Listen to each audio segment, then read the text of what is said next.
ملک الموت اسرائیل علیه السلام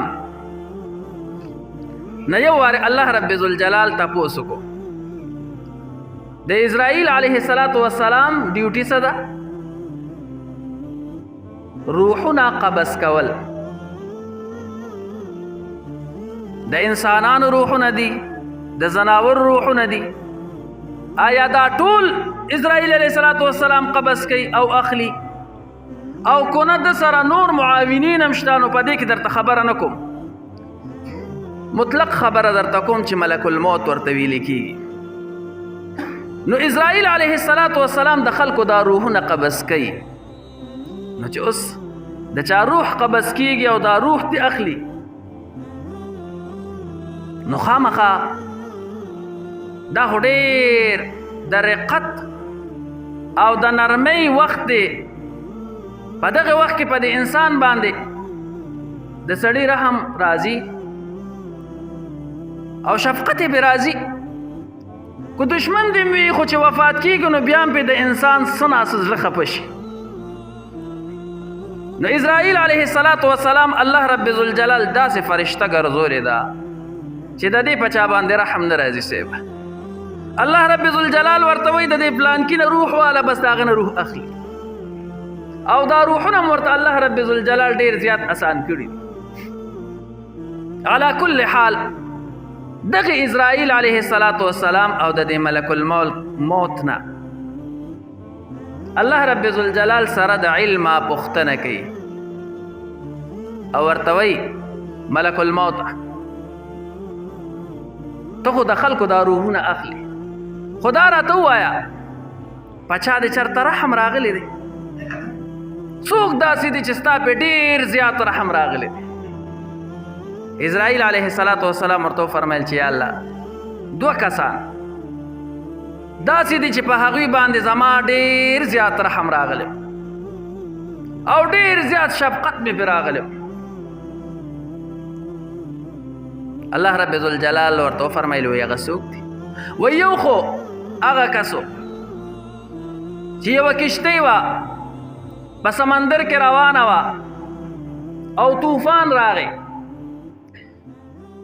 او کله چې طوفان راغی نو دغه کشتۍ په دغه طوفان کې ډوبه شوله او ماته شوه. نو ډېر خلک په دغه کې ډوب شو، خو بعضې خلک د دې کشتۍ په تختو باندې لامبو واله او ځان یې غاړې ته راوښکو.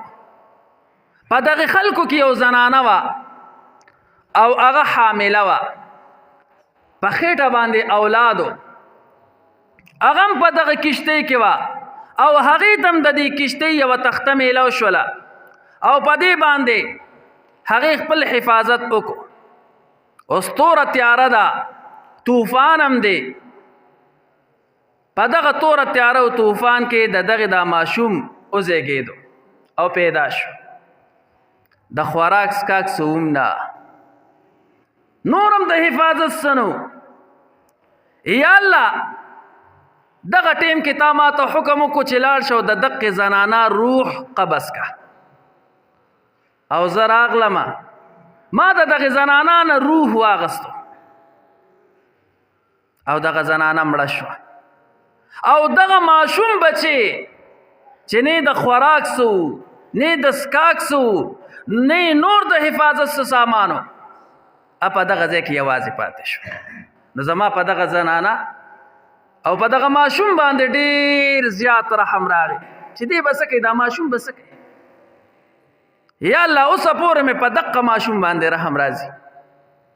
وی الله رب ذوالجلال ورته وفرمایل چې بل دې په چا باندې رحم راغلی دی؟ ملک الموت اسرائیل علیه السلام ورته وفرمایل وی الله یو ستا نافرمانه بنده او کافر بنده شداد چې تا ولا مال حال ورکو او ډیر زیات مالدار وګرځو، نو هغه په دومره نافرمانه کې راغی او وی چې زه ځان له خپل جنت جوړوم او زه به دغه جنت کې اوسم. نو ډېر زیاتې پیسې ولګولې او ډېر زیات رقم یې ولګو د جنت په جوړېدو باندې. نو چې کله دا جنت تیار شو، هر قسمه نعمتونه پکې د ځان دپاره مهیا کړل او جوړې کړل. او دا جنت چې کله کمال ته ورسېدو، مکمل شو، نو شیداد راغی او د جنت ته چې څنګه ورننوتو، نو یو خپې دننه وه او یو بار وه. یا الله تا ما ته حکم وکړو چې د ده نه روح واخله. ما ته په دقه ټیم کې روح واغستو او شیداد مې په دقه ټیم کې مړ کړو. یا الله زما په ډېر زیات رحم راغی. نو اوس کافر دی، د الله نافرمانه بنده دی، خو یا الله زما په رحم راغی. او ما وی چې دومره محنت یې وکړو، دومره پیسې ولګولې، خو د جنت کې د ده یو لحظه هم نصیب نه شوه، د اډو ورننوتو.